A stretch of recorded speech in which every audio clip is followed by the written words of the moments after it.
Thai Pongal is here, an occasion that marks joy and cheer. We start primetime news tonight with the wish that the festival of the harvest season will be one that brings along with it peace, prosperity and happiness.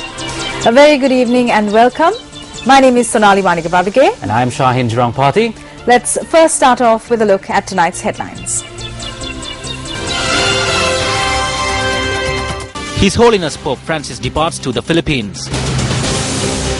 Dylan Pereira drops a hint on the SLFP leadership.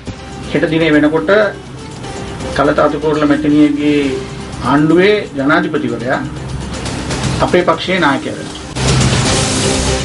Request submitted to the governor of the Central Province to replace the Chief Minister of the Central Provincial Council.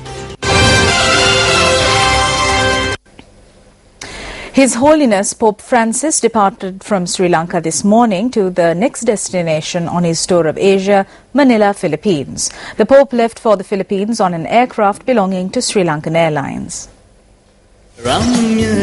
His Holiness visited the Benedict XVI Cultural Institute in Bolavalana, Negombo, before proceeding to the Katunaik International Airport from Colombo. At the institute, he was greeted by a group of religious leaders of the Catholic Church in Sri Lanka, including His Eminence Malcolm Cardinal Ranjit. His Holiness Pope Francis officially declared open the institute dedicated to the former leader of the Roman Catholic Church, Pope Benedict XVI.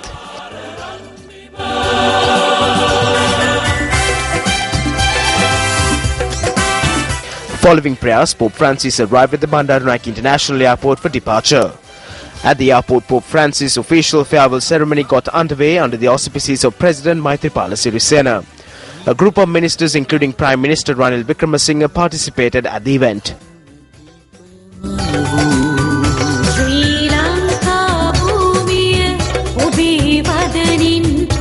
The Sri Lankan nation was truly blessed by the arrival of His Holiness Pope Francis I in the island.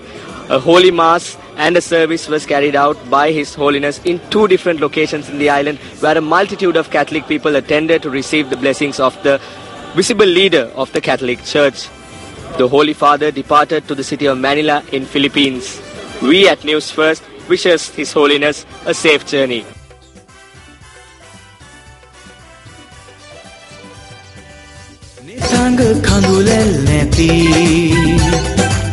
සතුටු සිනහාරැදී ප්‍රේමී පවතින්නට ඔබේ ප්‍රේමය අපට දිනු මෙන Pope Francis I arrived in the island on the 13th of January for the canonization of the Blessed Joseph Vaz, which followed a massive mass at Golfes Green yesterday.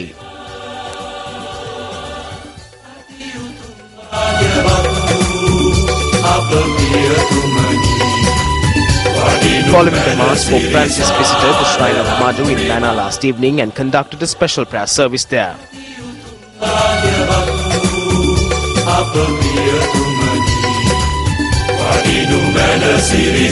Meanwhile, Pope Francis I met with former President Mahinda Rajapaksa and former Defence Secretary Gotabaya Rajapaksa at the Vatican Embassy. The former president presented a souvenir to His Holiness during the occasion.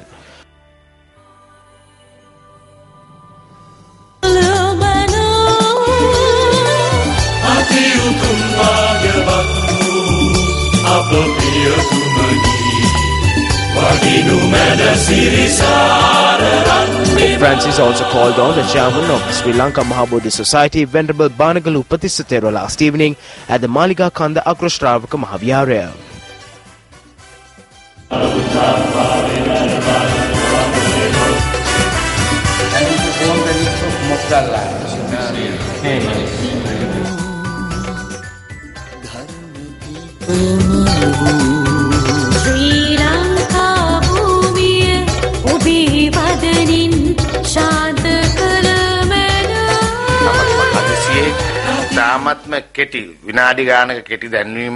His Holiness arrived at the Mahabodhi Society premises at such short notice. This is not something that took place all of a sudden. When I visited the Vatican in 2007, the Pope at that time met with me on two occasions. I believe that this visit took place based on the relationships that were built over time. The visit of the world religious leader to the Mahabodhi Society and witnessing the Agroshravaka relics is a mark of honor to the late Anagarika Dharmapala. The reason being this year was named as the year for Anagarika Dharmapala. I also believe that this visit will build a stronger friendship among the Sinhala and Tamil Catholics in Sri Lanka and the Sinhala Buddhists in Sri Lanka. In 1984, Pope John Paul visited Thailand and visited a temple. Afterwards, this is the first time a Pope has visited a Buddhist temple in Sri Lanka. That is why this occasion is important. Meanwhile, Father Cyril Gamini Fernando, director of the media unit of the Pope's visit, said His Holiness Pope Francis's visit to a temple in Colombo yesterday was a rare move made by a pontiff. He expressed his view at a media briefing held in Colombo last evening. Gesture of goodwill that he has shown in the two events, that is yesterday with the meeting of the interreligious leaders, and also today, unexpectedly, visiting a Buddhist temple. So that will show the religious harmony and unity that the Holy Father wants to have. So that is a strong message for our people, not only for the Catholics, but also that will show his goodwill towards the other religions. For a Catholic priest to visit the temple is a normal thing in this country. But this is not normal. The Holy Father visiting the temple was not normal. It means that the interreligious dialogue is going on, and is something normal. The interreligious dialogue is normal, and then also the signs of it, of the ways to practice it, maybe are developing, and also the visit is one of them, I think. His Holiness Pope Francis arrived in the Philippines today for a week-long trip in the Catholic Church's passionate and chaotic Asian heartland that is tipped to attract a world record papal crowd. Church bells tolled across the nation as the charismatic pontiff flew into the capital of Manila after a successful trip to Sri Lanka.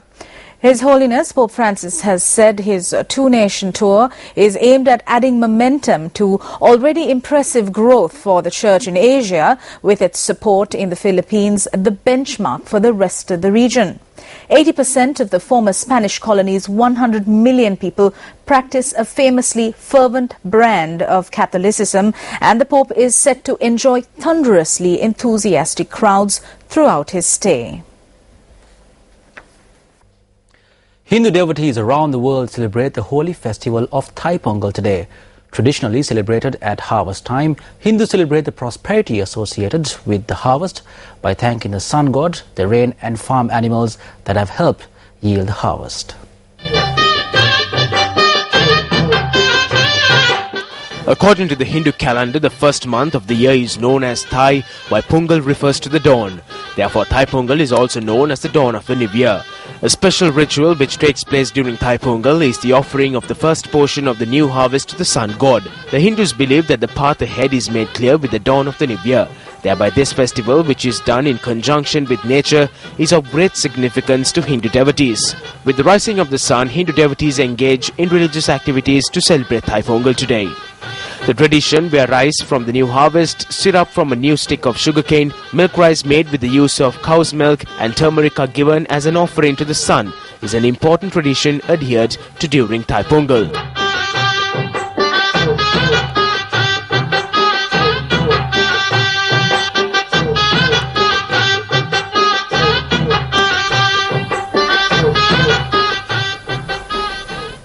President Maithripala Sirisena issuing a message on Thai Pongal Day, wishes all Hindus of Sri Lanka a happy and blessed Thai Pongal.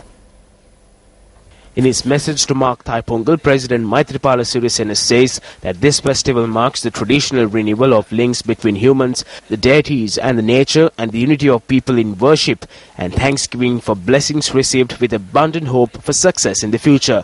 The President goes on to say that he is pleased to issue this message at the outset of his term in office with metta, loving kindness and the cultivation of benevolence for peace, unity and prosperity among our people. Prime Minister Ranil Wickremesinghe in his message today says that Thai Pongal ceremony highlights the value of equity and gratitude. Prime Minister Wickremesinghe adds that a new political atmosphere has been created with the value of equity and gratitude, which have been moving away from Sri Lankan society, has been re-established. Ranil Wickremesinghe adds that we all should determine to build up a disciplined and righteous society in Sri Lanka with the spirits of this Thai Pongal. Issuing a message, the JVP says that the responsibility at present is to ensure that the victory seized does not leave the grasp of the people and not be settled with limited victories. It also states that the people now have a responsibility to elevate the country towards a bigger victory. The JVP points out that all should work together to achieve democracy and national unity as well as economic development in the country. MP J. Sri Ranga, the General Secretary of the Citizens Front, praised that the dawn of Thai Pongal will bring 8 solutions for the sustenance and political problems faced by the Tamil-speaking people. He praised that negative experiences from the past will be cast aside and that all people will live together in harmony and coexistence, devoid of divisions of ethnicity, religion or language. Events were organized across the country to celebrate Thai Pongal today. Special religious programs were held to mark Thai Pongal today at the Sri Kailashanadar Swami Kovil in Mardana.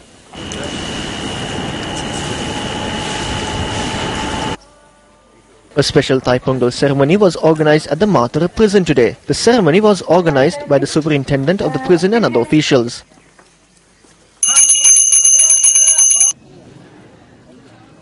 Another event was held in Hatton today. A group including Ministers P. Digambaram, V. Radhakrishnan and Arjuna Ranatunga were present for this event.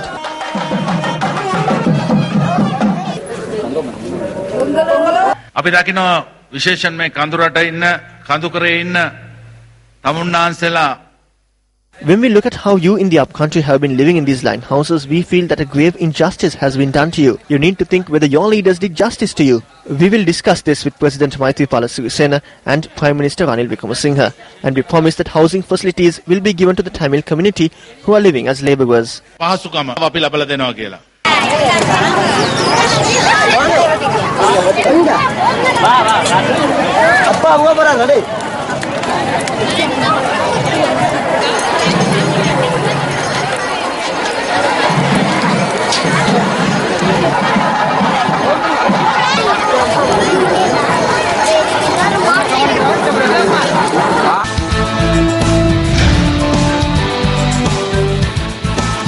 In tonight's developing story, a request has been submitted to the Governor of the Central Province to appoint Thilina Bandara Thenakon as the Chief Minister of the Central Provincial Council. This request has been forwarded by 34 councillors.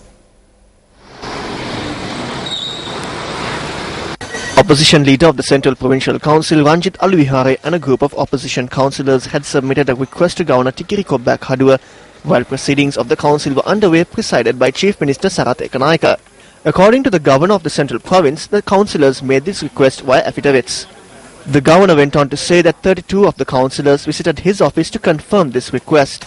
Governor Kobbak Hadua said that as Sarath Ekanaika, the current Chief Minister, also represents the UPFA, advice needs to be sought from the Sri Lanka Freedom Party to act in this regard. He went on to say that advice from the Attorney General will also be sought for this.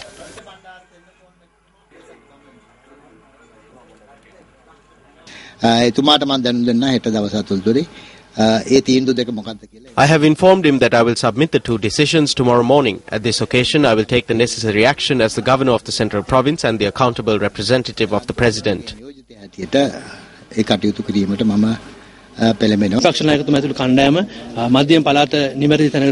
The group, together with the opposition leader, the Governor and President Maithripala Sirisena, will join hands to bring the Central Province to where it is supposed to be. We brought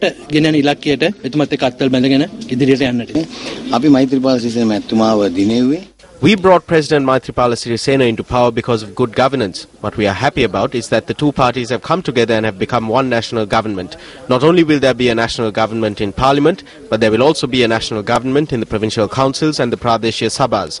I would like to say that all of us working together is good news for the country. As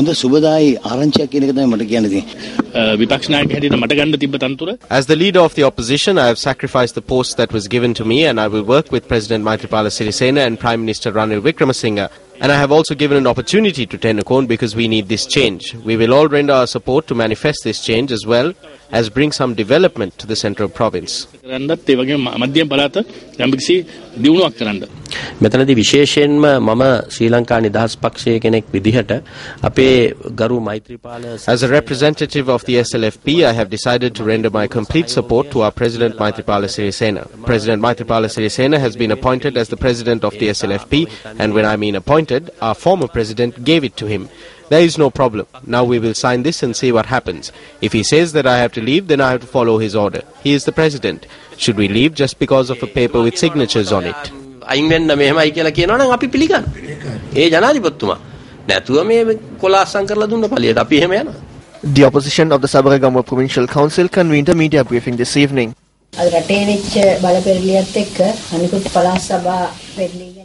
With the current change in government and changes happening in the provincial councils, we have held discussions to make a change in the Sabaragamuwa Provincial Council as well. During this time, in favourable situations, we have received a positive feedback. Our team has decided to work as per orders received by the Prime Minister.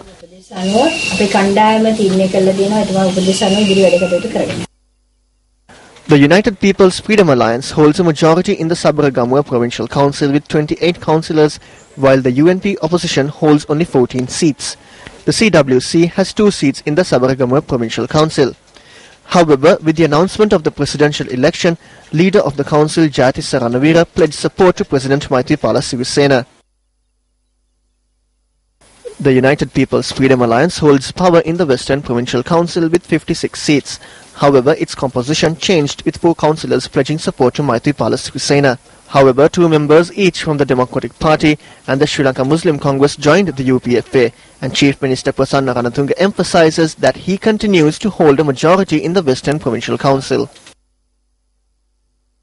මම ඌව පළාත් සභාව ගත්ත ආණ්ඩුකාරතුමා ගත්ත තීන්දුව පිළිබඳව අපි සෑහීමකට පත් වෙන්නේ නැහැ. There is a political storm in this country. There are views being expressed over the Western Provincial Council as well. I cannot be satisfied with the decision taken by the Governor regarding the Uva Provincial Council. We believe that there are no constitutional provisions that allow this. We have submitted a letter to the Governor of the Western Province and his Secretary over the legal matters. Clearly, we hold a majority in the Provincial Council. මේ වෙනකොට පැහැදිලි බහුතරයේ බලය අපිට තියෙනවා. We have sent a letter to the Governor addressing the legal issues in this matter. We have informed him that if the government operates based on affidavits similar to the Uva Provincial Council, it will be unconstitutional. We have also noted that we will be compelled to take legal action against him.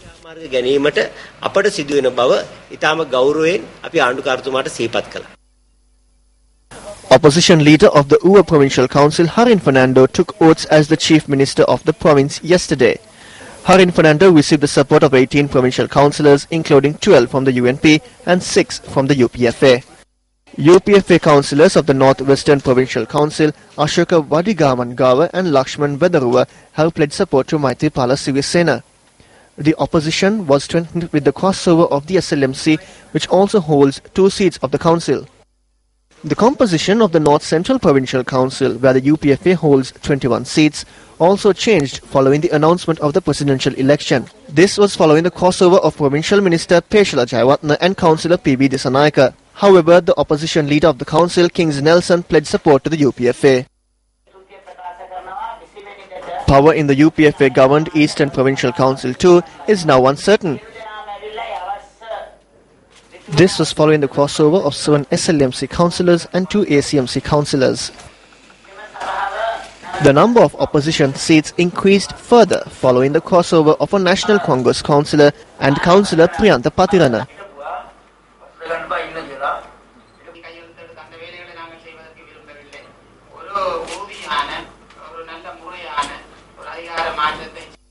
While the balance of powers appears to have shifted in these provincial councils, the status quo has been maintained in the southern and northern provincial councils.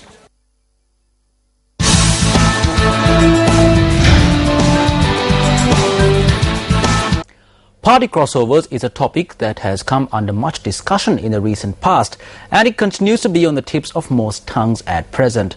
However, today we received reports of several demonstrations which were staged in protest against certain politicos who crossed over. A demonstration was staged in the Ahangama town this morning, urging the Deputy Speaker Chandima Weerakkodi, who is also the organizer of the Habaradu electorate for the Sri Lanka Freedom Party, not be allowed to join the government of President Maithripala Sirisena. A group of members of the United National Party as well as a group of SLF peers in the electorate who pledged their support to Maithripala Sirisena during the run-up to the presidential election participated in this demonstration.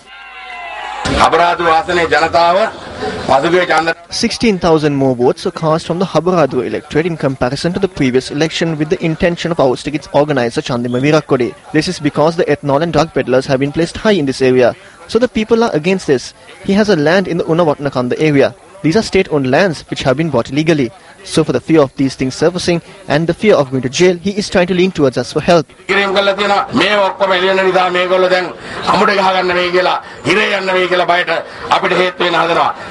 But we do not want such a corrupt person to be seen again in our electorate. A demonstration was staged in the Godakawela town this morning, demanding that UPFA parliamentarian Ranjit Dizoisa not be taken to the government. According to our correspondent, the demonstration hampered vehicular movement along the Ambilipitiya-Ratnapura road for around 2 hours. This person called Zoiza is a parasite not only to this area but to the entire country, because another person cannot travel on the road nor go on with their own politics. He goes and attacks them in their own homes. If a dirty politician like Ranjit Dizoisa is taken into a government of good governance, the point of good governance will be a problem to the people. The demonstrators dispersed following a phone conversation between UNP chief organizer of the Rakwana electorate, Hesha Vitharana, and Prime Minister Ranil Wickremesinghe. A demonstration was staged this morning in protest against UPFA MP Anura Vidanagamage pledging support to new Uva Province Chief Minister Harin Fernando. The demonstration, which was staged in the Mahayanganaya town, saw the participation of a group of UNP and Democratic Party members. Following an assurance by the Chief Minister over the phone that a discussion will be held by Saturday regarding the request of the people, the demonstrators dispersed.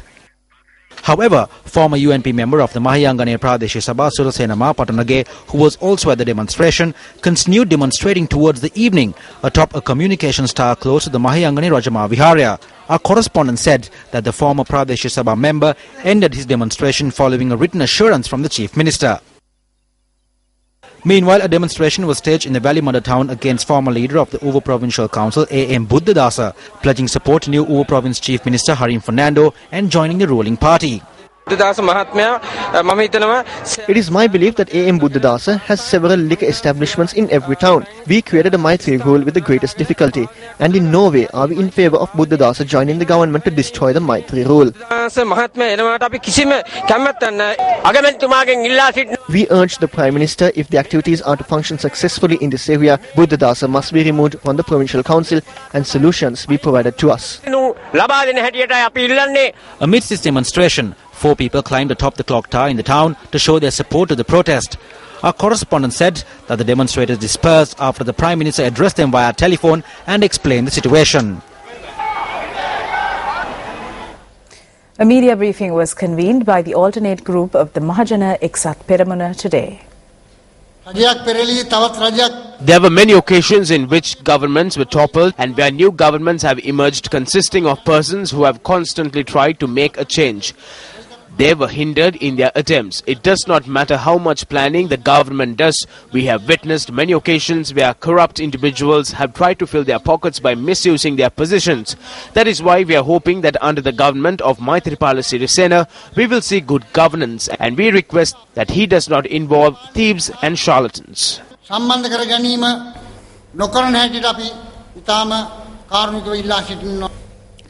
President Maithripala Sirisena has issued an order requesting the immediate removal of all cutouts and banners portraying photographs of himself that were put up for the purpose of campaigning for elections. The President's office asks that banners and cutouts not be displayed in future. Meanwhile, appointment letters of 3 advisors to the new President were handed over today. The relevant advisors received their letters of appointment from President Maithripala Sirisena at the Presidential Secretariat this morning. Accordingly, Austin Fernando, Tilak Ranaviraja and W.J.S. Karunaratne were appointed advisors to the President today. The Minister of Resettlement, Reconstruction and Hindu Religious Affairs and the Minister of Foreign Employment officially assumed duties in their respective ministerial portfolios today. The new Minister of Resettlement, Reconstruction and Hindu Religious Affairs, D.M. Swaminathan, assumed duties this morning at an event held at the ministry. Subsequent to religious observances, Minister Swaminathan took up his duties amidst the presence of ministry officials. It doesn't matter to me what our political differences are, but we have to see that we fulfill our obligation, because the people are waiting this, and especially the Resettlement Ministry, Reconstruction Ministry is deemed to be a very important factor, especially the Northerners and the Easterners, and also the upcountry people who have suffered so much due to so many calamities. In the future, I am going to discuss this matter. I have discussed certain issues for the last 2 days. In a couple of weeks' time, in a week's time or 10 days' time, we will start our program very soon. Furthermore, the new Minister of Foreign Employment, Thalata Atukorala, took up her duties as Minister subsequent to religious observances. Ranjit Madhama Bandara, the new Minister of Internal Transport, and the former Minister of Foreign Employment, Dilan Pereira, were present at the event.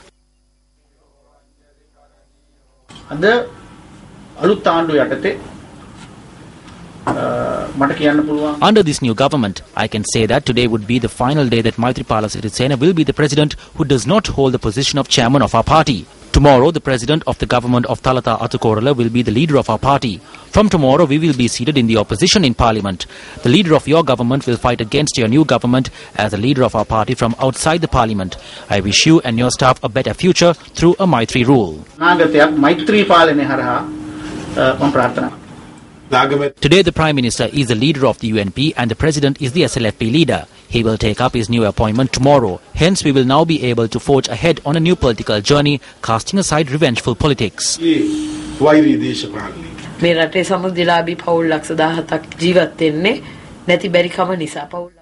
are 1.7 million Samudi beneficiary families in this country. This is simply because they have been rendered helpless.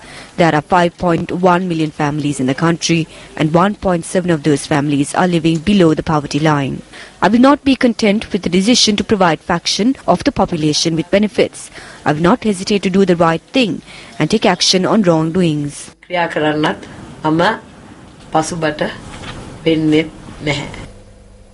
Starting today, News First takes a look at the careers of the newly appointed cabinet ministers. Tonight, we take a look at Prime Minister Ranil Wickremesinghe and Minister John Amaratunga. Ranil Wickremesinghe was born on the 24th of March 1949 and is a product of Royal College, Colombo. An attorney by profession, Ranil Wickremesinghe made his debut in Parliament in 1977 and boasts of a political career spanning over 3 decades with both wins and losses. Wickremesinghe has held the portfolios of Deputy Minister, Minister, Leader of the House and the post of Prime Minister on 2 occasions. Ranil Wickremesinghe, who holds the position of Prime Minister today and the portfolio of Minister of Policy Planning and Economic Development, is considered to be one of the most mature politicians in the country.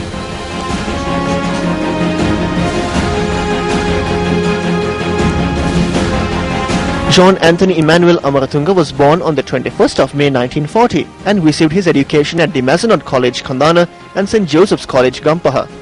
An attorney by profession, Amaratunga entered active politics through the United National Party in 1956. He made his debut in Parliament in 1978 through the Wattal electorate and since 1988 has held several ministerial portfolios. Having chaired a number of parliamentary committees and having held the post of Chief Opposition Whip, John Anthony Emmanuel Amaratunga is a senior of the UNP.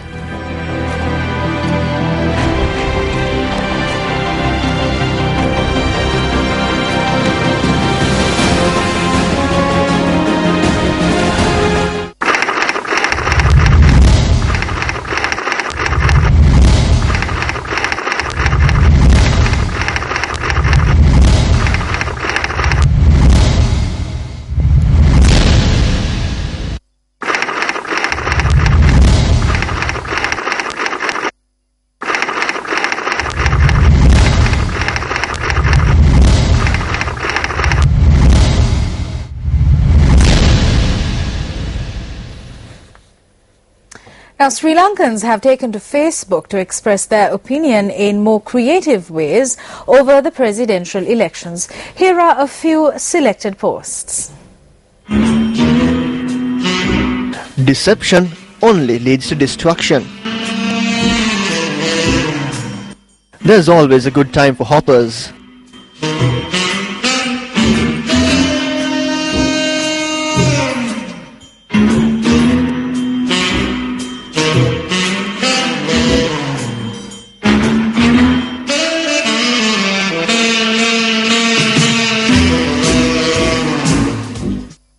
Well, on to a more serious note, we have received a report from Amalangoda on a family that lost their house because they used their right to vote. We met a mother and her 3 children who were living opposite the Modara Devale in Amalangoda this morning. This mother, who feeds her children by working as a labourer, have now left their homes and have sought refuge in close proximity to the temple. The owner of the house has requested them to leave subsequent to the presidential election.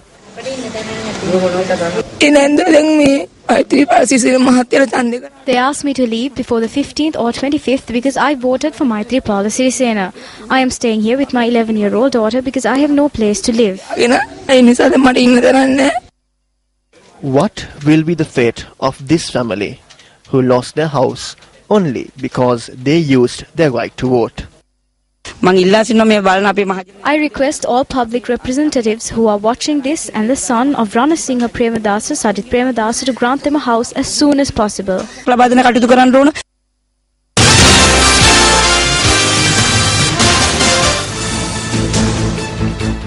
The new government has forwarded a request for a 6-month extension to the grace period for the EU ban on Sri Lankan fish exports. State Minister for Fisheries Dilip Vedarachi, speaking to Newsfirst, said that Prime Minister Ranil Wickremesinghe had submitted this request.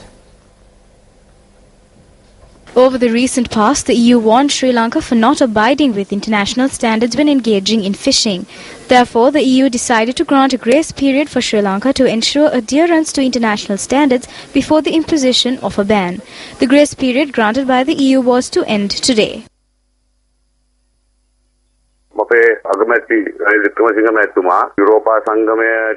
Prime Minister Ranil Wickremesinghe had submitted a written request to the European Union on the 13th of January 2015 to remove this ban and provide a 6-month grace period.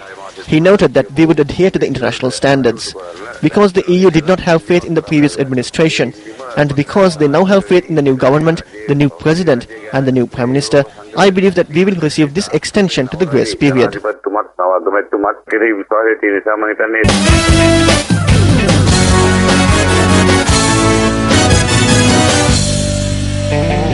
On to sports, it is cricket news. Sri Lanka Tilakaratne Dilshan made a flawless 116 to lead Sri Lanka to a comfortable 6-wicket win over New Zealand in the second one-day international, levelling the 7-match series at 1-all. Chasing New Zealand's 248, Sri Lanka reached the target with 14 balls to spare, thanks chiefly to Dilshan's 19th one-day century. Earlier, New Zealand captain Brendan McCullum made 117 from 99 balls, but the Black Caps' batting effort descended into chaos after McCullum departed with 4 run-outs, destroying the middle order. McCullum tried to play a vital role for New Zealand, setting his team up for a score in excess of 300, but no one took up the baton when he was out. The century was McCullum's 5th in one-day internationals and his first since February 2012, and extended the run of form which has seen him score a triple century and 2 double centuries in Tests in the past 12 months. Dilshan then brilliantly paced the Sri Lanka reply, reaching his century from 116 balls and finally falling in the 46th over with only 12 runs needed for victory. He was well supported throughout the Sri Lanka innings. Kumar Sangakkara made 38, including 3 straight sixers. Mahalaja Wardene contributed 27 with 5 boundaries, and captain Angelo Matthews was unbeaten on 39 and hit the winning runs with his 6th boundary. Jeez, the big swing. To last a little while. It's perfect. When Trent Bolt and Saudi were coming through, that's got to be close.